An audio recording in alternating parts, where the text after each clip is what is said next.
Quando eu estava na faculdade, comecei a namorar esse cara. No começo, ele era maravilhoso. Dedicado aos estudos, divertido, atencioso e sempre me surpreendendo com as coisas, trabalhando duro no trabalho, etc. Então, aos poucos, as coisas foram se desfazendo. Ele começou a faltar às aulas. Depois, ele mal se dava ao trabalho de ir, pior ainda, ele nunca ajudava em casa. Nunca lavava louça, limpava, lavava roupa, nadinha. Ele até foi demitido do emprego por muitas ausências. Tudo o que ele queria fazer era ficar em casa e jogar Xbox ou navegar nos fóruns e painéis de mensagens. Isso foi antes das mídias sociais, quando os dinossauros vagavam pela Terra.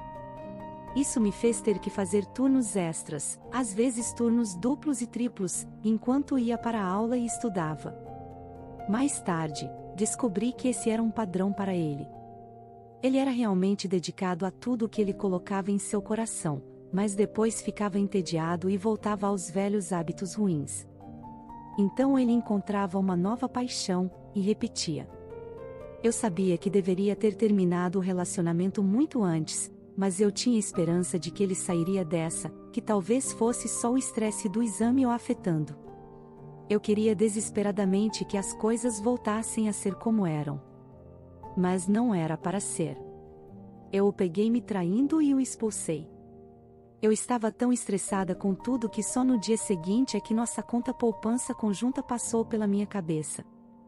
Havia um pouco mais de 5.000 libras esterlinas lá, e tirando algumas centenas dele, o resto era dinheiro que eu tinha economizado. Eu chequei a conta, e tinha sumido tudo. Meu ex limpou a conta e se mudou para um novo apartamento com sua nova namorada. Liguei para o banco. Não havia nada que pudessem fazer. Ele estava autorizado na conta.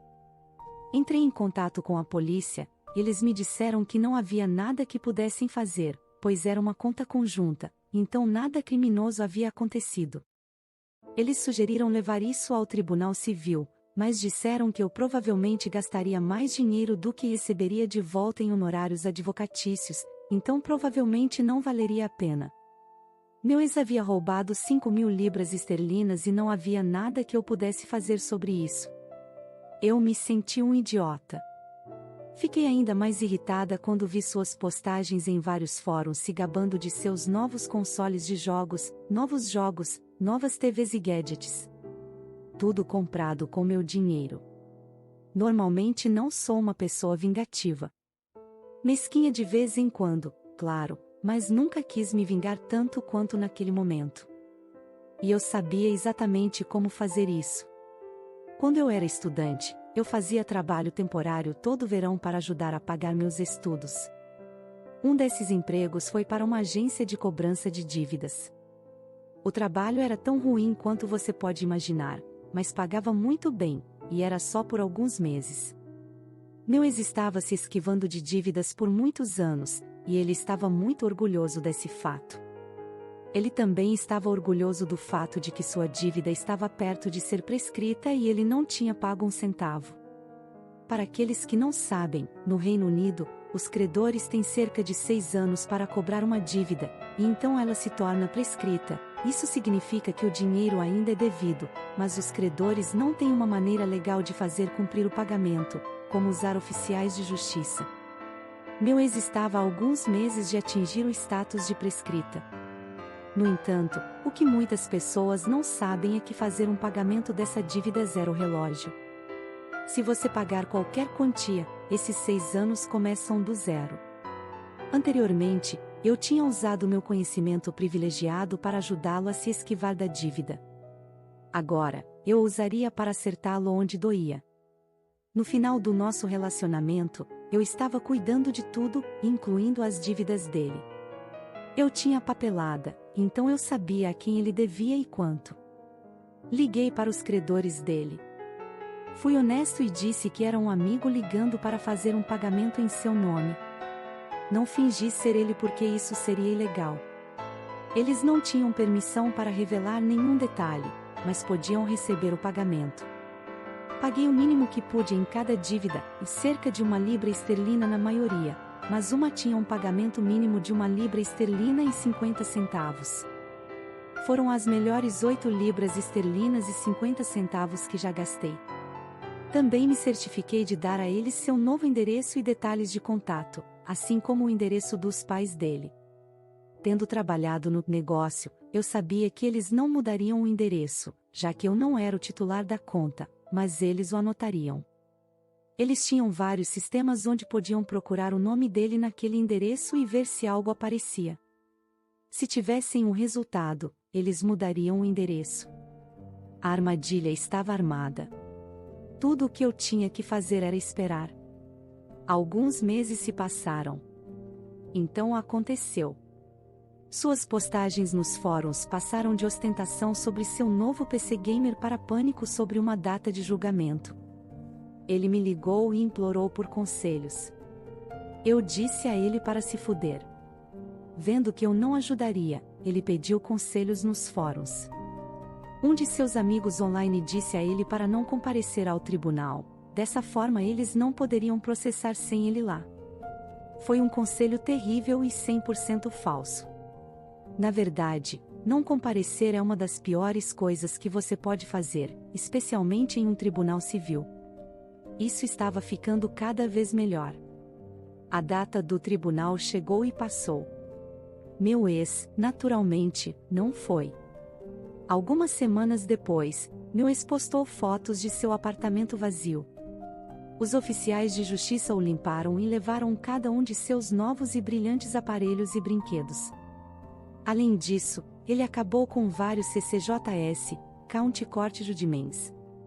Eles são um grande problema e podem prejudicar seriamente seu histórico de crédito, dificultando a obtenção de contas bancárias fora das básicas, quase impossível obter crédito, incluindo obter uma hipoteca, e também pode dificultar o aluguel de um lugar, já que muitos proprietários não gostam de alugar para pessoas com CCJS, pois são considerados de alto risco. Ele também não conseguirá encontrar empregos no setor financeiro. Agora que ele estava falido e não tinha coisas boas, sua namorada o deixou. Nunca recebi meus 5.000 libras esterlinas de volta, mas foi bom ver tudo o que ele comprou com seus ganhos ilícitos levados embora. Espero que os 5.000 libras esterlinas tenham valido a pena. Para quem está se perguntando como um aluno acumulou 6 anos de dívida, ele começou na universidade que frequentei quando tinha 25 anos. Ele tinha ido para uma universidade diferente aos 18, mas desistiu aos 19 e entrou no mundo do trabalho. Então ele convenceu seus pais a financiar um curso de administração. Ele queria se tornar um empreendedor. E para quem está preocupado com a diferença de idade, eu adiei minha data de início na universidade por alguns anos para poder viajar. Eu tinha 22 anos quando começamos a namorar. Ele tinha 26. Isso aconteceu comigo por volta de 1999 a 2000, quando eu tinha 19 ou 20 anos. Meu amigo me disse que essa foi a vingança karma mais suculenta que ele já ouviu falar, e que eu deveria postar aqui. Se você já foi traído por alguém que ama, isso é para você. Eu estava solteira, depois de cerca de 5 anos com meu então namorado, e finalmente criei coragem para contar ao meu crush do ensino médio, vamos chamá-lo de Dan, sobre a vela que eu estava segurando para ele nos últimos 7 anos, desde a primeira vez que nos conhecemos. Eu ainda era um pouco nova no noroeste do Pacífico depois de deixar minha casa no Alasca, e pensei, bem, ele está no Alasca e eu estou aqui, e nunca mais vou voltar, então é melhor deixar o que não foi dito ser dito, obter a resposta que tenho certeza que virá e seguir com minha vida. Eu tinha certeza de que, depois que eu colocasse todas as cartas na mesa, ele não iria mais querer ser meu amigo, ou teria dito algo como, eu não estou afim de você desse jeito. Eu esperava, no máximo, uma conversa estranha com ele, o que poderia explicar meus comportamentos ao longo dos anos em que o conheci. Para minha surpresa, ele retribuiu minha expressão de amor sincero. DN e eu éramos amigos há todo esse tempo, e embora eu nunca tenha dado dicas a ele sobre isso, contei ao meu melhor amigo na época. Ele e eu até nos beijamos uma vez durante nosso primeiro ano escolar juntos, e embora eu quisesse, nunca pressionei o assunto ou persegui mais, dando a ele a chance de assumir a liderança, o que ele não fez. Suas palavras para mim foram poéticas e tão cheias de promessas, incluindo ele dizendo como: eu sempre tive uma queda por você e nunca soube como me aproximar de você, e eu estava com tanto medo de você me rejeitar e eu seria humilhado, e assim por diante. O mesmo tipo de coisa que eu disse a ele. 7 anos depois, sem ter a mínima ideia de que ele iria reagir daquela forma, isso me fez questionar minha decisão de nunca mais voltar. Quer dizer, nunca? Depois do telefonema professando amor um pelo outro, essa palavra nunca pareceu tão extrema. Se eu relaxasse essa decisão, talvez eu pudesse ter a oportunidade do relacionamento que eu queria há tanto tempo. Eu tinha uma vantagem muito boa com um membro da família que era piloto e conseguia voar com um passe de amigo passagem de espera com bastante frequência. Então, decidi voar para o Alasca a cada 2 semanas para ver Dan. Quando a notícia se espalhou, todos no nosso círculo de amigos exclamaram: eu sempre esperei que vocês dois terminassem juntos, vocês são o casal perfeito. Eu achava que era super cafona e romântico, mas na verdade parecia validador e legal porque era isso que eu tinha imaginado e esperava que as pessoas dissessem sobre nós. Eu sempre fui muito cuidadosa para evitar namorar ou mesmo flertar com qualquer pessoa com quem eu estudasse, para evitar drama interpessoal e fofoca na escola, o que teria atrapalhado muito mais do que minha educação. Depois de vários meses viajando para vê-lo a cada 2 semanas, ele me pediu em casamento. Eu disse sim, e então, sem hesitação, comecei a planejar voltar para o Alasca para ficarmos juntos e começar nossa vida lá em nossa cidade natal.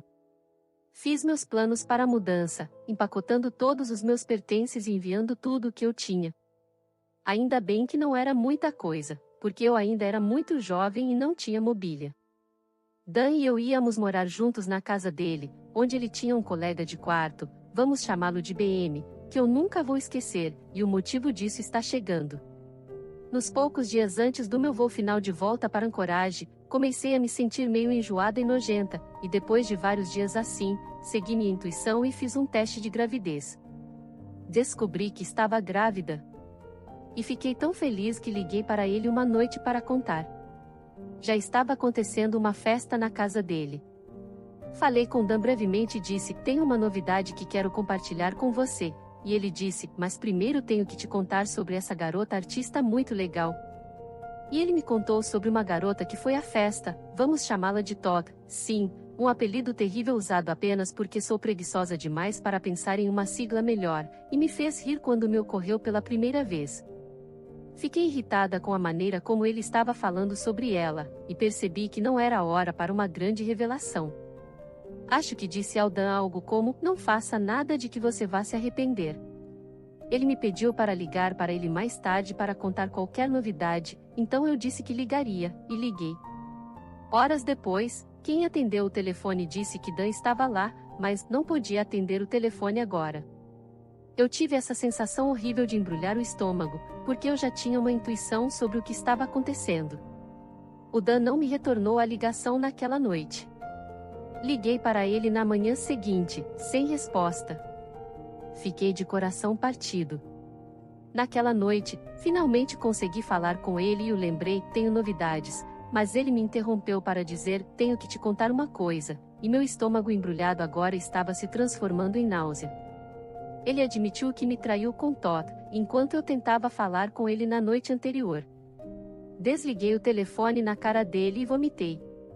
Ele não me ligou de volta para perguntar quais eram as minhas novidades. Liguei de volta mais tarde para repreendê-lo verbalmente, e tudo o que ele conseguiu fazer foi pedir perdão e me dizer que foi um erro e que ele ainda queria que eu fosse lá. Eu disse a ele que não havia chance de me casar com ele depois disso. Isso não foi um erro, amigo, foi uma escolha. Eu disse que estaria lá em cima para pegar minhas coisas e então eu iria embora para sempre. Precisei de cada grama da minha força emocional para verbalizar meus pensamentos sem gritar. Eu perdi a gravidez naquela semana. Some isso a devastação absoluta de que essa pessoa que eu tanto desejava depois de todos esses anos não pretendia realmente um relacionamento sério depois de me pedir em casamento, e então eu tive que lidar com a imensa dor de perder minha primeira gravidez. E então, para completar, eu tive que voar até Anchorage semanas antes do Natal, para pegar todas as coisas que eu já tinha enviado para lá, esperar que chegassem, sem ter para onde ir além da casa de Dan. Eu tive que encará-lo e estar perto dele, depois de ter meu coração completamente partido. Eu sabia também que todos os nossos amigos em comum, e nossas famílias, descobririam a verdade, ou seriam informados de mentiras, se Dan tentasse salvar a cara sobre seu erro. Eu não sabia que Dan era esse tipo de pessoa, mas também não sabia que ele era um trapaceiro. Então, todas as apostas estavam canceladas quando se tratava de um palpite fundamentado sobre qual curso de ação ele tomaria. Então entrei no avião, voei para o norte, para o Alasca, e, claro, Dan não se lembrava de ter me dito no dia anterior que me pegaria no aeroporto. Ou ele não achou que valesse a pena. Seja lá o que fosse, era a sensação mais horrível de ser esquecida e abandonada ali. Ainda mais humilhante foi quando um casal de idosos no aeroporto me viu esperando sozinha, percebeu minha vibração de garota perdida e me perguntou se eu estava bem, e eu perdi meu comportamento calmo, desabei em lágrimas no aeroporto. Eu afastei o casal bem-intencionado porque não consegui manter minha merda sob controle por tempo suficiente para ser graciosa sobre qualquer ajuda que eles pudessem ter oferecido. Finalmente peguei um táxi e fui até a casa dele. Bati na porta do lado de fora e esperei até não sentir mais as pontas dos meus dedos, e o barulho finalmente acordou BM, que me deixou entrar. Dan estava em seu quarto desmaiado em sua cama. Fui até o sofá da sala e esperei. Não sabia exatamente como confrontá-lo, então não o fiz. Ele já sabia como eu me sentia com base em nosso telefonema após sua confissão. Agi como se não me importasse mais com isso, porque a última coisa que eu queria ser vista era como uma ex-louca. Não havia como deixar seu comportamento e escolhas mancharem minha reputação, então agi fria e imparcial como se tudo fosse apenas um fim de relacionamento. Fiquei sozinha o máximo possível. Dan deve ter tomado isso como algum tipo de sinal de que éramos apenas e somente amigos, como se nunca tivéssemos tido um relacionamento, como se ele nunca tivesse me pedido em casamento. E ele teve a brilhante ideia de convidar Todd para me conhecer. Acontece que Dan disse a Todd que eu era apenas uma amiga e que ele nunca contou a ela sobre nosso relacionamento, noivado, minhas visitas frequentes para vê-lo, minha mudança para lá para ficar com ele, etc. Era como se eu tivesse sido apagada e descartada. Olhando para trás, este é um caso muito claro do padrão de relacionamento narcisista de idealizar, desvalorizar e descartar.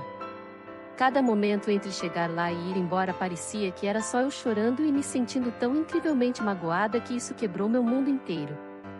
Eu tinha sacrificado minha família, que tinha se mudado para o noroeste do Pacífico naquele momento. Deixei meu emprego para poder voltar para o Alasca e ficar com Dan. Eu estava tão envolvida com a ideia de um relacionamento com ele que nem parecia que eu tinha me sacrificado pelo bem do nosso relacionamento. Mas eu fiz. E me ocorreu que eu sacrifiquei a família e o trabalho que nunca me machucaram, pelo menos não da maneira que Dan me machucou. Eu me arrependi de deixá-los para ficar com Dan e sua promessa vazia de amor. Quando a notícia se espalhou para nossos amigos em comum e sua família, ninguém conseguia entender por que Dan e eu estávamos separados. Enquanto todos entendiam por que eu estava chorando e chateada, ninguém sabia realmente o que fazer com o fluxo constante de lágrimas. Eu mantive minha compostura como sendo a ex-não louca da melhor maneira possível. Tudo isso aconteceu na frente de pessoas que nos conheciam há anos. Eles ficaram perplexos com Todd e o que ela estava fazendo com Dan. Eles mesmos juntaram as peças do quebra-cabeça, eu fiquei de boca fechada e só declarei fatos quando me perguntaram. Sim, Dan preferiria estar com ela. Então ele está com ela. Estou aqui esperando minhas coisas chegarem para que eu possa enviá-las de volta, e então pegarei o próximo voo para fora daqui. Um dia, das 2 semanas que fiquei lá, BM saiu do quarto e me viu em minha silenciosa cachoeira de lágrimas, e simplesmente me disse, Dan é um babaca total. Se eu fosse você, também estaria chorando. Por algum motivo, isso me fez sentir melhor sobre a coisa toda. BM era um cara durão e musculoso para uma jovem como eu, e ele dizer isso me fez sentir como se o mundo não fosse um lugar tão cruel, afinal. Eu ainda não tinha contado a ninguém sobre a gravidez, ou a perda, porque mesmo que eu estivesse sofrendo e com dor, se eu mencionasse qualquer coisa disso, Eu sabia que seria tratada como uma ex-louca que estava inventando histórias para fazê-lo se sentir pior ou fazer tudo sobre coitadinha de mim, e eu simplesmente não precisava de mais nenhuma besteira além disso. Eu sofri em silêncio e aperfeiçoei a arte de chorar sem fazer barulho para não chamar a atenção de mais ninguém para minha dor. Durante essas 2 semanas, Dan convidou Todd com frequência. Ele provavelmente pensou que não era grande coisa para mim. Ele não estava pensando em mim ou em como seu comportamento estava me afetando. Eu estava em estado de choque. Nunca pensei que ele me trataria assim, depois de conhecê-lo por tanto tempo e nunca tê-lo visto se comportar dessa maneira. Fiquei no sofá enquanto os dois se divertiam no quarto do Dan. Ao alcance da voz. Um movimento que curtir é uma coisa tão idiota de se fazer que ainda estou surpreso que não tenha colocado instantaneamente sua semelhança no dicionário sob a definição de sociopata. Eu não tinha energia para confrontar DN ou argumentar sobre o porquê de fazer algo assim ser cruel e sem coração. Se ele já não soubesse disso, eu contar a ele não iria lhe ensinar o básico da empatia. Eu estava tão bravo com ele que queria machucá-lo ainda mais do que ele tinha feito comigo. Antes de sair, eu inventei um plano para envenenar seu novo relacionamento com Todd. É aqui que a trama de vingança entra em cena. Eu sou bissexual e sabia que Todd era pelo menos flexível nesse aspecto, e obviamente ela estava disposta a se mover rápido com alguém. Então, em mais uma noite de festa, uma ocorrência aparentemente regular naquela casa, eu fiquei com Todd só para mim antes que ela ficasse bêbada, por tempo suficiente para seduzi-la. Eu tranquei nós dois no quarto de Dan, enquanto isso, todos os outros estavam ficando bêbados demais para perceber que alguma coisa poderia estar acontecendo lá. Dan estava ocupada com os convidados e pode não ter notado que estávamos desaparecidos. Depois que terminamos, contei a ela porque estava lá e contei sobre minha história com a Dan. Com uma apatia fria e imparcial que ilustrava o quanto Dan estava morto para mim, eu disse a ela: se ele se importa comigo o suficiente para me pedir em casamento e depois fazer o que fez com você, depois de conhecê-lo por anos, imagine o que ele fará com você. De repente, ela entendeu por que eu tinha ficado tão sério quando fui apresentado a ela. Ela não tinha ideia de que eu era mais do que um amigo inocente de Dan. Ela não sabia por que eu estava lá no Alasca, ou por que eu estava esperando por caixas, ela não sabia de nada. Ela se sentiu profundamente culpada e arrependida, apesar do fato de que ela não sabia de nada melhor. Ela tinha sido enganada e eu tinha sido gentil demais para perder a calma ou causar uma cena em uma festa em casa ou na frente de qualquer outra pessoa, como seria de se esperar. Quando eu estava em particular com ela, eu lhe contei tudo, incluindo como eu tinha suspirado por ele desde os 12 anos porque meus hormônios adolescentes não sabiam melhor. Dan entrou e deve ter presumido que não havia nada de errado, só porque nada violento ou terrível estava acontecendo no momento. Isso foi arrogância ou embriaguez da parte dele. Não houve confronto, de novo. A festa continuou, e Todd foi embora. No dia seguinte, Dan me perguntou o que eu estava fazendo com Todd. Eu disse a ele: ela era uma bunda fácil e não estou surpreso que você conseguiu ficar ocupado com ela no mesmo dia em que a conheceu, eu só fiz a mesma coisa que você fez. Eita, eu não a via dessa forma. Eu disse isso a ela porque era a coisa mais castradora que eu poderia pensar. O olhar em seu rosto parecia sugerir que seu pau havia encolhido e se invertido em seu corpo. Ele parecia mais mortificado do que eu já o vi. Eu ainda joguei minha cara de pôquer. Ele não sabia o que dizer depois disso, então não disse nada e mudou de assunto. Eu o fiz sentir tão pequeno e insignificante quanto ele me fez sentir. Missão cumprida, ou assim eu pensava. Tem mais. Finalmente peguei meus pertences e os enviei todos de volta para onde vieram. Peguei outro voo para sair de lá um dia ou 2 depois, e nunca mais vi Todd. Não tive mais notícias do Dan pelos 5 anos seguintes. 5 anos depois, eu estava casada e tinha acabado de descobrir naquela semana que estava grávida, do meu primeiro filho.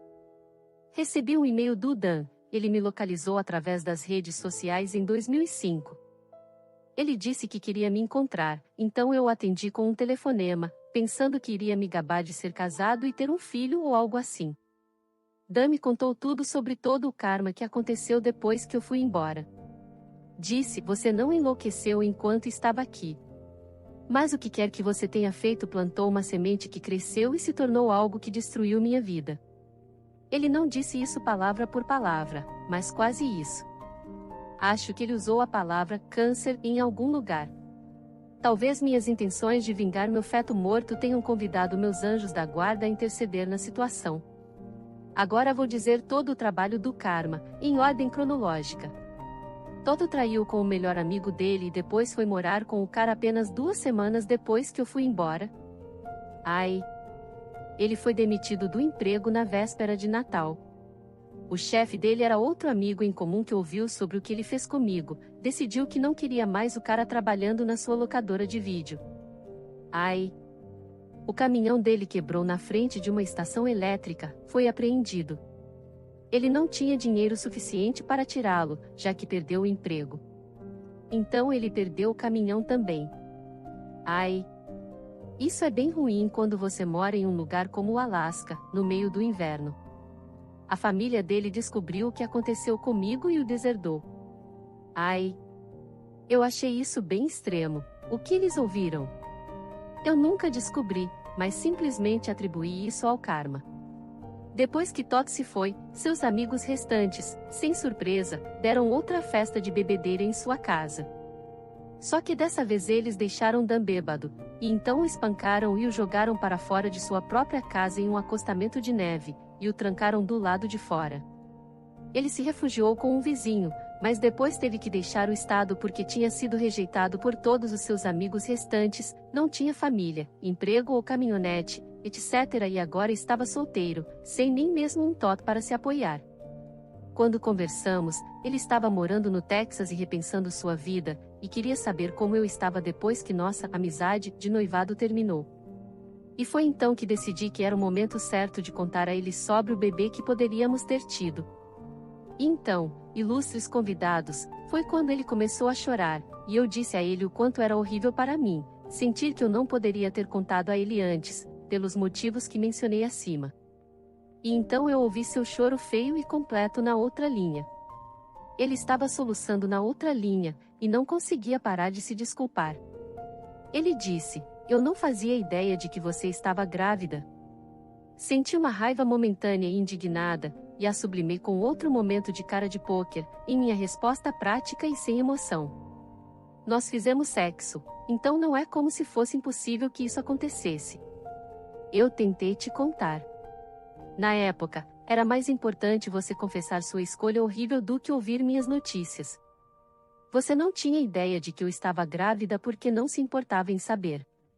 Você nem perguntou.